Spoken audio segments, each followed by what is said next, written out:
Okay, so we're going to start with Chapter 24, Section 1, an Introduction to World War II.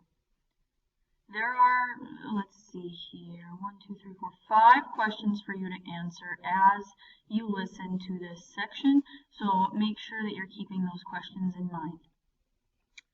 Two important conferences, one in the 1920s and the other in the late 1930s, tried to preserve the fragile peace that existed after World War I. Both conferences failed to achieve that goal. From November 1921 to February of 1922, representatives of the United States, Great Britain, France, Japan, and 5 other nations met in Washington, D.C. Just as the Paris Peace Conference of 1919 hoped to bring lasting peace to Europe after World War I, the Washington Conference hoped to do the same for Asia. The delegates agreed on several treaties during their weeks in Washington. In the Nine-Power Treaty, the nations pledged to respect China's territory and independence. Another treaty between the U.S., Britain, France, Italy, and Japan required them to limit the size of their navies. The United States, Britain, France, and Japan also agreed to respect one another's rights to the Pacific Islands and Asian territories that each possessed. In September of 1938, so fast forward here about 15 years or so, the prime ministers of Great Britain and France met with Italy's Benito Mussolini and German dictator Adolf Hitler at Munich, Germany. The British and French leaders feared that Hitler's actions were pushing Europe toward another war. Most recently, he had demanded parts of neighboring Czechoslovakia, which Britain and France were pledged to defend. Instead, over Czechoslovakia's objections, the two leaders signed the Munich Pact, agreeing to Hitler's demands. Okay, this is that concept of appeasement that you guys needed to include in your World War I project. Hitler and British Prime Minister Neville Chamberlain also declared their desire to resolve further differences through consultation rather than war. Cheering crowds, relieved that the threat of war had passed, welcomed Chamberlain home. Britain has achieved peace with honor, he told them. I believe it is peace for our time. Chamberlain's words were challenged by his rival Winston Churchill, soon to be Britain's next prime minister. You were given the choice between war and dishonor, Churchill declared. You chose dishonor, and you will have war.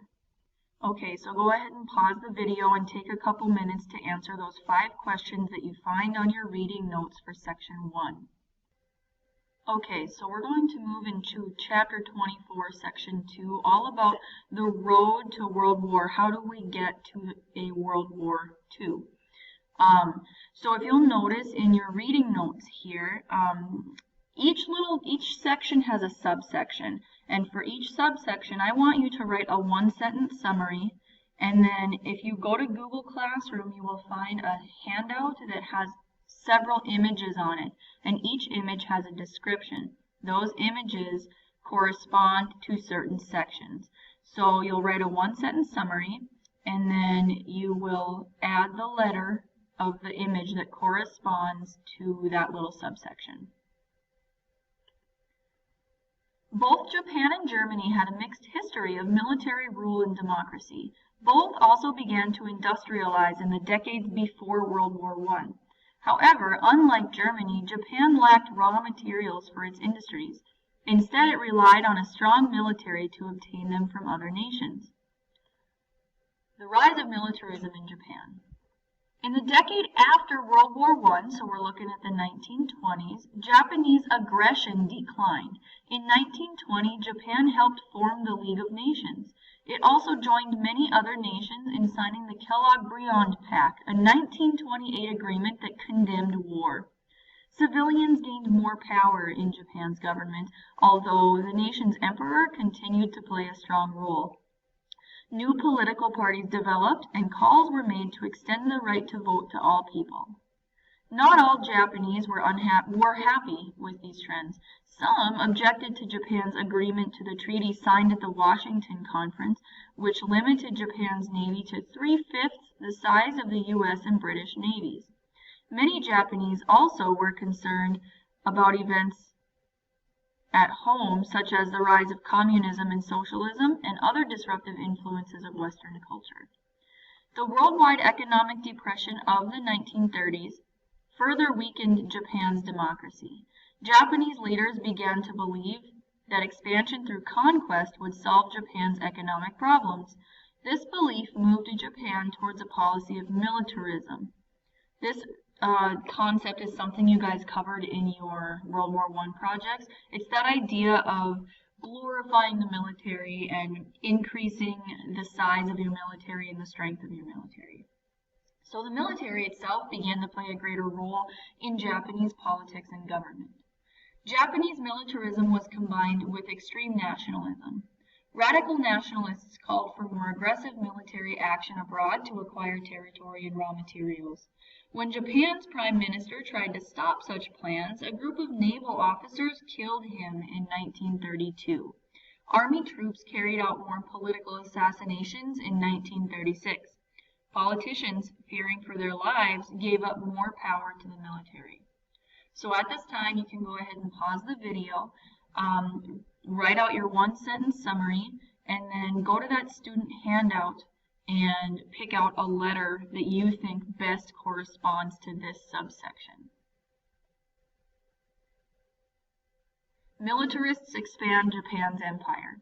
Japan and other imperialist powers had long held spheres of influence in China. Japan's sphere of influence was in Manchuria, a region in northeastern China that was rich in natural resources. In 1931, Japan's army seized the entire region. When the League of Nations pressured Japan to return Manchuria to China, Japan refused and withdrew from that League of Nations. Instead, Japan returned Manchuria into an industrial and military base for its expansion into Asia. More aggression followed as Japan grew stronger and the military gained control of its government. In 1936, Japan withdrew from the Naval Limitation Treaty it had signed at the Washington Conference. In 1937, just a year later, Japanese troops clashed with Chinese forces outside Beijing, China's capital. Japanese forces quickly took Beijing and then pushed south against sometimes fierce Chinese resistance. After capturing the city of Nanking, Japanese soldiers went on a 6-week rampage known as the Rape of Nanking. They massacred more than 100,000 Chinese civilians and brutally raped about 200,000 Chinese women. By 1939, Japanese forces controlled most of northern and eastern China, including its main cities and industries. By 1941, Japan had added French Indochina to its Asian empire to go with Formosa, which is now called Taiwan, Korea, large areas of China, the southern half of Sakhalin Island, and several small Pacific islands. Okay, so now you're going to want to pause the video and do that one-sentence summary along with that letter.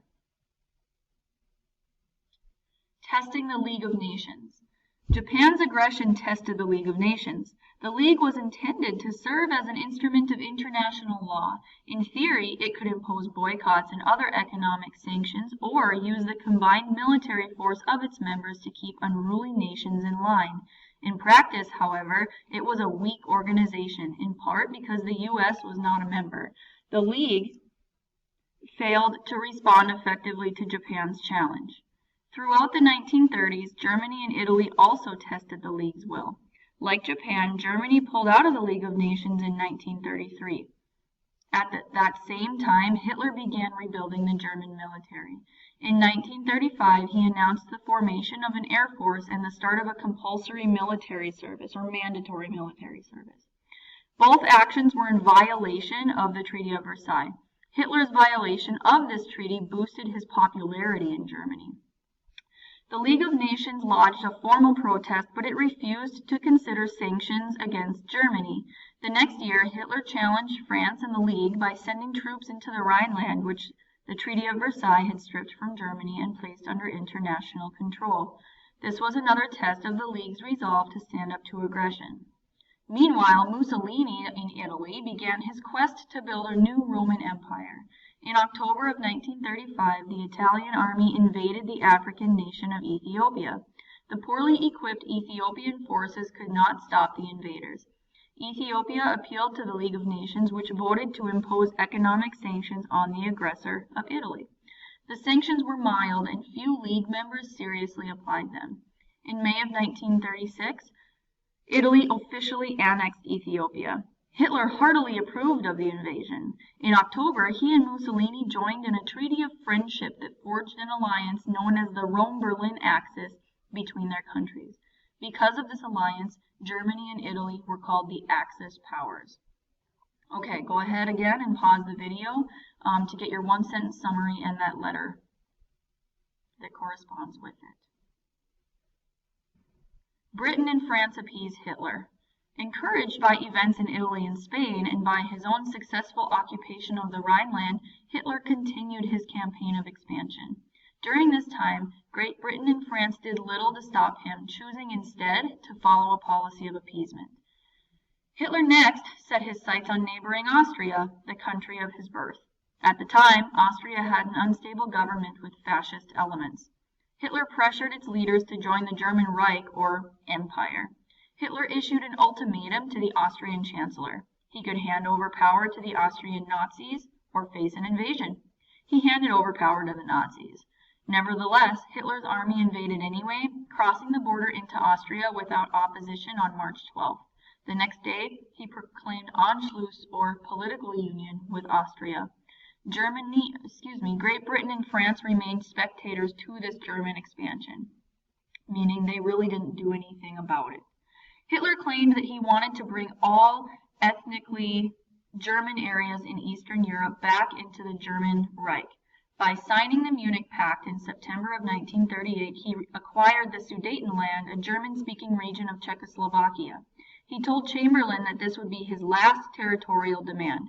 Just 6 months later, however, Hitler revealed that he wanted more than to bring all ethnic Germans into the German Reich. In March of 1939, he annexed Bohemia, an ethnically Czech region. When Britain and France failed to act, Mussolini invaded nearby Albania in April of 1939. It took just a few days to conquer this small nation across from Italy on the Adriatic Sea. Okay, go ahead and do your one-sentence summary and the letter as well. U.S. neutrality. Like Great Britain and France, the U.S. did little to thwart Japanese, German, and Italian aggression. When Mussolini invaded Ethiopia, for example, the League of Nations considered an oil embargo against Italy. With no fuel, the Italian army's offensive would have ground to halt. The League asked the United States, a major oil supplier, if it would join the embargo. President FDR refused, pointing out that he had just signed the Neutrality Act of 1935. This act prevented the U.S. from supplying arms, ammunition, or implements of war to nations of conflict. Because the law said nothing about oil, Roosevelt chose not to block oil shipments to Italy. Congress passed additional neutrality acts in 1936 and 37, all designed to keep the country out of conflicts brewing in Europe like the Spanish Civil War. Americans passionately supported this isolationism. Like Europeans, they recalled the horrors of World War I and wanted to avoid getting drawn into a new conflict. Okay, go ahead and do your one-sentence summary for this as well as the letter.